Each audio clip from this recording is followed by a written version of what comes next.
الحمدللہ رب العالمین والصلاة والسلام علی سید الانبیاء والمرسلین۔ انہوں ریکارڈنگ ہوندی پہ اچھا ہلو بس ٹھیک۔ الحمدللہ رب العالمین والصلاة والسلام علی سید الانبیاء والمرسلین، اما بعد فاعوذ باللہ من الشیطان الرجیم، بسم اللہ الرحمن الرحیم۔ اہدنا الصراط المستقیم، صدق اللہ مولانا العظیم۔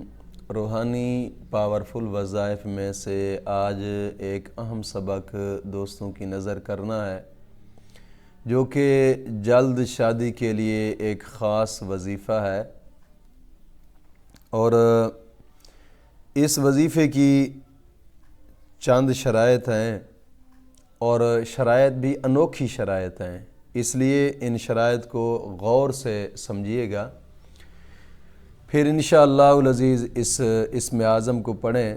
جو لوگ کہتے ہیں کہ یار ہم وظائف کرتے ہیں، وظائف اثر نہیں کرتے، تو یاد رکھیے گا کہ ان کے کچھ نہ کچھ مسائل میں رجت پیدا ہو جاتی ہے، جس کی وجہ سے وظائف اثر نہیں کرتے یا پھر شرائط کے ساتھ مکمل کرتے نہیں ہیں۔ دوستو، ہر وظیفے کو کوشش کیا کریں کہ مکمل شرائط کے ساتھ اس اسم اعظم کو، اس وظیفے کو کریں، انشاءاللہ العزیز بشرطے کہ شرائط مکمل ہوں، کام ہوگا، ہر حال کام ہوگا۔ شرائط مکمل ہونی چاہیے۔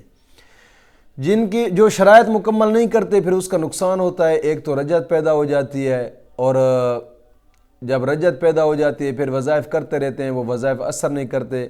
اگر تو دوست میرے سننے والے، میں کہوں گا کہ اپنی زندگی کے اندر ذرا سینے کے اندر نظر دوڑائیں کہ کہیں آپ نے کوئی ایسا وظیفہ تو نہیں کیا کہ میں وظیفہ کرتے کرتے اس وظیفے کو چھوڑ گیا ہوں، یا کبھی میں نے کوئی ایسا وظیفہ تو نہیں کیا کہ جس کو بغیر شرائط کے میں پڑھتا رہا، کبھی کوئی ایسا وظیفہ تو نہیں کیا کہ جو بتانے والا آدمی جو تھا وہ تو بالکل ناکامل تھا اور میں نے اس کا وظیفہ لے لیا، یا کبھی کوئی ایسا تو نہیں ہے کہ وظیفہ کرتے کرتے میں درمیان میں چھوڑ گیا ہوں۔ اگر یہ معاملات آپ کے ساتھ ہیں تو میں آپ سے گزارش کروں گا کہ ڈسکرپشن کے اندر جو رجت کے لیے جو لنک دیا گیا ہے اس وظیفے کو پہلے کریں، پھر اس کے بعد اس وظیفے کو کریں، کیونکہ اگر رجت ہے تو رجت میں معاملہ الٹ بنتا جائے گا، کام نہیں ہوگا۔ پہلے رجت کا حل کریں، پھر اس کے بعد جناب علی آپ اس وظیفے کو کریں انشاءاللہ العزیز۔ رجت کے معاملہ حل ہونے کے بعد جب اس وظیفے کو کریں گے تو یہ وظیفہ ٹھک ٹھک اثر کرتا جائے گا، کوئی بھی وظیفہ ہو، بشرطے کہ رجت نہ ہو۔ اگر رجت ہے، یہ معاملات پائے گئے جو میں نے بتائے، تو پھر آپ سب سے پہلے اس وظیفے کو کریں، پھر اس کے بعد اس کو کریں۔ تو اس وظیفے کی جو شرائط ہیں، سب سے پہلی شرط یہ ہے کہ نماز کی پابندی کریں، اور ہر نماز کے بعد 11 مرتبہ کلمہ طیبہ اور 11 مرتبہ درود پاک، یہ اشد ضروری ہے۔ کوشش کریں کہ نماز کی پابندی لازمی کیا کریں، لازمی کہ نماز انسان پر فرض ہے اور ہر حال میں ضروری ہے اس کا پڑھنا۔ نماز نہ پڑھنے کے بڑے نقصانات ہوتے ہیں، نحوستیں ڈیرہ لگا جاتی ہیں، مشکلات ہوتی ہیں، مصیبتیں آتی ہیں انسان کے اوپر۔ جب نماز پڑھتا ہے تو بہاریں ہی بہاریں ہوتی ہیں۔ نماز کی پابندی لازمی کیا کریں۔ آقا کریم صلی اللہ علیہ وسلم کا فرمان مبارک ہے کہ نماز میری آنکھوں کی ٹھنڈک ہے۔ یار حضور کو تو ٹھنڈک پہنچائیں، اپنے نبی کو تو ٹھنڈک پہنچائیں۔ حضور نے فرمایا کہ نماز میری آنکھوں کی ٹھنڈک ہے۔ اتنا ایک اہم فرض ہے، اس لیے آقا کریم صلی اللہ علیہ وسلم نے فرمایا ہے۔ تو کوشش فرمائیں نماز کی پابندی لازمی کریں، اور ہر نماز کے بعد 11 مرتبہ کلمہ طیبہ اور 11 مرتبہ درود پاک، یہ اشد ضروری ہے۔ دوسری شرط یہ ہے کہ اپنے تمام گناہوں سے توبہ کریں اور آئندہ گناہ نہ کرنے کا پختہ عزم کریں۔ گناہوں سے توبہ کرنے سے حدیث پاک میں آتا ہے کہ جو انسان گناہوں سے توبہ کرتا ہے، مولا کریم اس کے گناہ ایسے مٹا دیتا ہے کہ گویا اس نے گناہ کیے ہی نہیں ہیں۔ اور دوسری حدیث پاک میں آتا ہے کہ آقا کریم صلی اللہ علیہ وسلم نے فرمایا کہ گناہوں سے توبہ کرنے والا، جو انسان صدقے دل سے گناہوں سے توبہ کرتا ہے، مولا کریم اس کے گناہوں کو مٹا کر نیکیوں میں تبدیل کر کے پھر اس کے نامہ اعمال میں لکھ دیتا ہے۔ تو دوستو، توبہ کرنے کے بڑے فائدے ہوتے ہیں۔ رزق انسان کا وسیع ہوتا ہے، مشکلات حل ہوتی ہیں، دل کی مرادیں پوری ہوتی ہیں، دل کی تمنائیں پوری ہوتی ہیں۔ کوشش فرمائیں کہ اپنے رب کی بارگاہ میں اپنے کیے گناہوں سے توبہ کریں اور آئندہ گناہ نہ کرنے کا پختہ عزم کریں۔ اور تیسری شرط یہ ہے کہ کم از کم روزانہ نماز فجر کے بعد 2 رکوع قرآن پاک کی تلاوت کے لازمی کریں۔ قرآن پاک کی تلاوت کے بڑے فائدے ہوتے ہیں۔ حدیث پاک میں آتا ہے کہ قرآن پاک کی تلاوت کرنے کے بعد انسان جو بھی دعا مانگتا ہے مولا کریم اس کی دعا کو قبول فرماتا ہے۔ قرآن پاک کی تلاوت کرنے کے بعد دعا کیا کریں، اپنے لیے بھی اور میرے لیے بھی اور تمام امت مسلمہ کے لیے۔ اور قرآن پاک کی تلاوت کرنے کا ایک فائدہ یہ بھی ہوتا ہے کہ ہر حرف پر مولا کریم 10 نیکیاں عطا فرماتا ہے، 10 گناہ معاف کرتا ہے، 10 درجات بلند کرتا ہے۔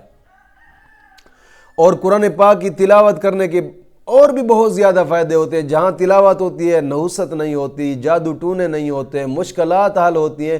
قرآن پاک کے ساتھ یاری لگا کر تو دیکھیں، دنیا میں بھی سرخرو ہوں گے اور قبر کے اندر بھی سرخرو ہوں گے آپ۔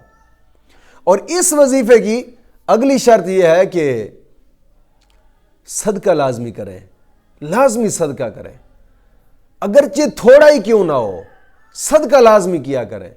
صدقے سے بڑے فائدے ہوتے ہیں، مشکلات حل ہوتی ہیں، صدقے سے مشکلات دور ہوتی ہیں، صدقے سے گناہ مٹتے ہیں، صدقے سے جہنم کے 70 دروازے بند ہو جاتے ہیں۔ صدقہ جنت کے دروازے انسان کے لیے کھول دیتا ہے۔ صدقے سے بڑے فائدے حاصل ہوتے ہیں۔ کوشش کریں کہ لازمی صدقہ کریں، اگرچہ 5 روپے کیوں نہ ہو۔ اپنے قریبی رشتہ دار، غریب، یتیم، مسکین ہے، وہاں پہ خرچ کر دیں۔ محلے میں مسجد ہے، وہاں پہ خرچ کر دیں۔ دین کی اشاعت کے ادارے، ان پہ خرچ کر کے لیا کریں کہ دین کی اشاعت کے ادارے جو ہوتے ہیں یہ انسان کے لیے صدقہ جاریہ بنتے ہیں۔ جب تک انسان کہ پیسے کے ساتھ وہ چیز لگی رہتی ہے، اس وقت تک اس کے نامہ اعمال میں فرشتے نیکیاں لکھتے رہتے ہیں۔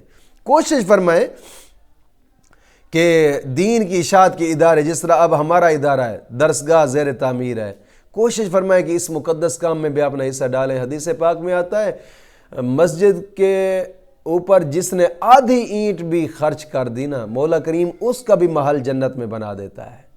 کوشش کریں اس مقدس کام میں اپنا حصہ لازمی ڈالیں کہ حدیث پاک میں آتا ہے جس نے دنیا پہ رہ کر قرآن کی حفاظت کی ہے نا، مولا کریم قبر کے اندر جہنم کی آگ سے بھی اس کو محفوظ فرمائے گا۔ یہ قرآن کی حفاظت ہی ہے کہ قرآن کے لیے درسگاہ زیر تعمیر ہو رہی ہے۔ کوشش فرمائیں کہ اس مقدس کام میں اپنا حصہ لازمی ڈالیں۔ سکرین پر آپ دیکھ رہے ہوں گے allied bank account, jazz cash account, easy پیسہ اکاؤنٹ آپ لوگوں کو نظر آ رہا ہوگا۔ اگرچہ تھوڑی کی خدمت کیوں نہ ہو، یہی تھوڑی کا ثواب جب ہم قبر میں دیکھیں گے نا، وہاں پچھتاوا ہوگا کہ کاش کہ پوری زندگی کی جمع پونجی اس راستے پہ لگا دیتے۔ یار یہ بڑا ہی مقدس کام ہے، اس مقدس کام میں لازمی حصہ ڈالیں۔ اور اس وظیفے کی آخری شرط یہ ہے کہ یہ وظیفہ صرف اور صرف جمعے کے دن کرنا ہے۔ جمعے کے دن کرنا ہے صرف اور صرف، آگے پیچھے نہیں کر سکتے۔ وظیفہ صرف ایک دن کا ہے اور ایسا کڑاکے دار وظیفہ ہے کہ جہاں آپ چاہتے ہیں وہاں رشتہ ہوگا، اور وہ آپ کو رشتہ دیے بغیر بے قرار ہوں گے، بے سکونے ہوں گے، ان کو سکون نہیں آئے گا۔ یہ وظیفہ اگرچہ ایک دن کا وظیفہ ہے لیکن ایسا کڑاکے دار وظیفہ ہے کہ وہ آپ کو رشتہ دے کر ہی رہیں گے، جہاں آپ چاہتے ہیں وہیں پہ ہوگی شادی انشاءاللہ۔ کوشش فرمائیں کہ ان شرائط کے ساتھ اس وظیفے کو کریں۔ اگر ان شرائط کے ساتھ آپ اس وظیفے کو کریں گے، میں گارنٹی سے کہتا ہوں اگرچہ ایک دن کا وظیفہ انشاءاللہ دوسرے دن آپ کا کام ہوگا انشاءاللہ العزیز۔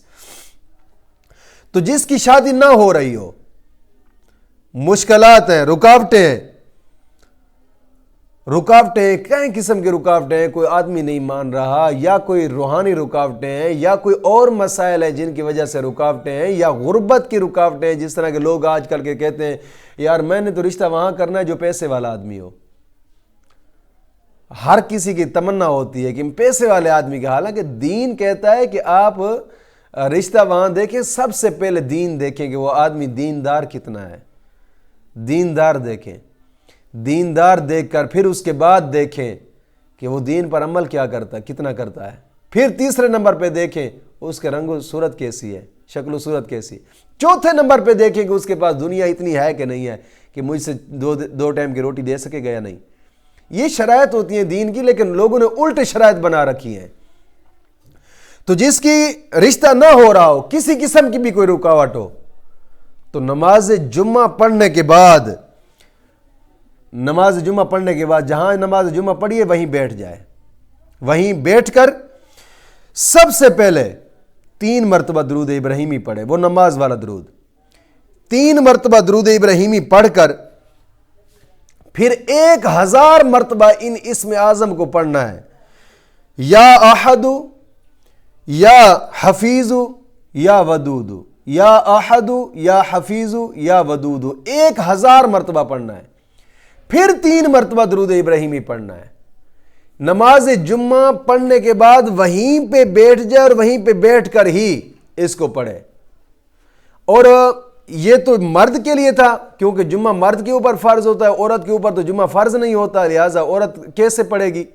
کیونکہ مرد پر تو جمعہ فرض ہے، مرد تو جا کر نماز جمعہ پڑھے گا. عورتوں پر تو جمعہ فرض ہی نہیں ہے.